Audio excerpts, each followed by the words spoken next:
From Wish TV and the All Indiana Podcast Network, this is the News 8 Daily 8 Podcast, a Wish TV News 8 update. Accused of a cover-up caught on camera. Now on Daybreak, why a Cicero police officer and his family face charges for a Christmas crash. Plus, voicing their concerns why local leaders say there are more prevalent issues for Governor Braun to focus on than DEI. Looking for ways to save on your energy bills? AES Indiana has you covered. From smart thermostats to home energy assessments, we offer simple solutions to keep your home comfortable and your costs down. AES can help you save money and energy with kits, tips, rebates, and more. Visit aesindiana.com/ways to save to learn more about how we can help you save money. AES Indiana, helping you discover real ways to save. Good morning. Welcome to you. It is a Friday, 17th of January. Appreciate you choosing to start the morning here on Wish TV. You've missed a couple of music fights this morning, but despite the fighting, we're not fighting about these warmer temperatures, right, Marcus? Well, I mean, we'll take what we can get at this point, right? I mean, there's only one direction you can go. Great band. One Direction? Yeah. Story of my life, these frigid temperatures. Well, and unfortunately, it may be next week, too. So soak this in today. And you have to think about this, too. It's been almost 2 weeks since we had our big snow, and it doesn't feel like we've lost any of it. Any of it. Yeah. Maybe a little bit today, but not much. There's still going to be a lot on the ground for a while, unfortunately. Let's get you outside. I am keeping an eye out on fog, and because we are still chilly, right? I know we're talking about a nice warm-up, but we're still below freezing. Watch for some areas of what we call freezing fog, right? Fog, all it is water droplets near the surface. And so if you're below freezing, those would freeze on contact. Do watch out for some slick spots if you are in some of these patchy areas of fog this morning. I don't anticipate that that's going to be a widespread issue, but it is definitely worth a mention here for the morning drive. No problems downtown right now. It is clear, 26, south wind at 8. It does send the chills into the upper teens this morning. 22 in Lafayette, 26 in Muncie, 24 in Shelbyville. So mid-20s. We are 1 degree warmer than 24 hours ago, but we are on the plus side in a lot of areas around the Midwest. So that is a positive sign. We'll continue to build off that. We had 33 just above freezing yesterday. First time that we've been above freezing since last Sunday. It's quiet regionally speaking, and so I think a lot of the daytime hours are completely dry. And I'll go a mixture of sun and clouds. We're right at freezing at noon, 37 by 4 o'clock, and then I've got numbers probably topping out around 40 or close to it by midnight. So we just continue to climb the ladder.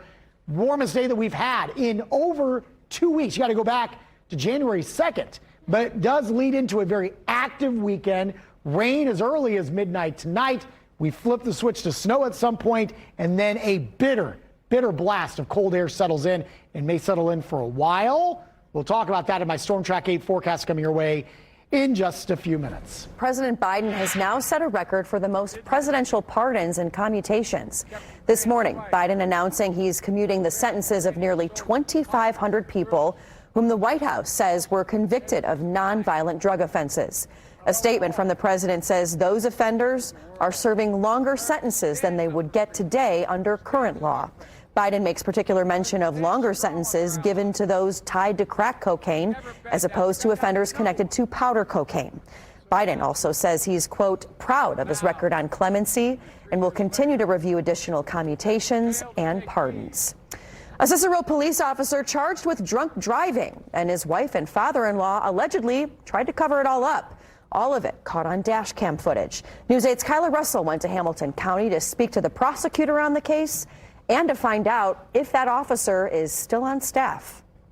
Captain Ed Hodson, his wife, and her dad now all face charges for a crash right here on East 206th Street near Cumberland Road in Noblesville. This is an example of the system working the way that it should. You know, there was a thorough investigation. The Hamilton County Prosecutor's Office asked for a special prosecutor promptly upon that investigation, and they worked a thorough case. And, you know, here we are charging that officer to hold him accountable, just like you would anyone else. Police say Hamilton County deputies responded to the scene and found a crashed Cicero police SUV on the side of the road and a damaged cable box next to it. Police found Hodgson's wife, Laura, at the scene. Their investigation revealed Hodgson was driving the car when he crashed. He called his wife, who showed up before police. Laura told deputies they'd gotten into an argument and she crashed the car.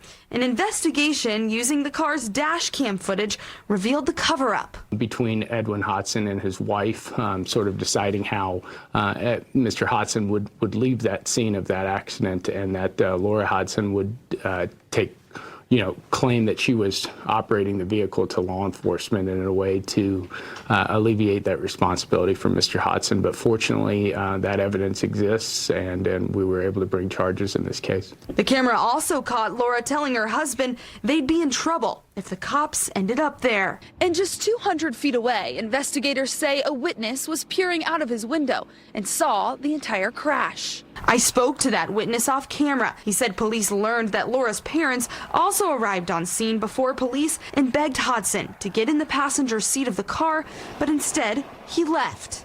Laura's mom later picked him up and dropped him back off at home. Police say he didn't contact them until 3 hours later and was slurring his words when detectives spoke with him. I went to the Captain Cicero house to see if he had any response. And no answer. I have all the respect in the world for law enforcement in our community, but with great power comes great responsibility. And I think that law enforcement are held to an even higher standard because those are who we entrust in our communities to enforce our laws. Hodgson was placed on administrative leave after the crash. It's still unclear if he'll return to his position. His first court appearance is scheduled for February.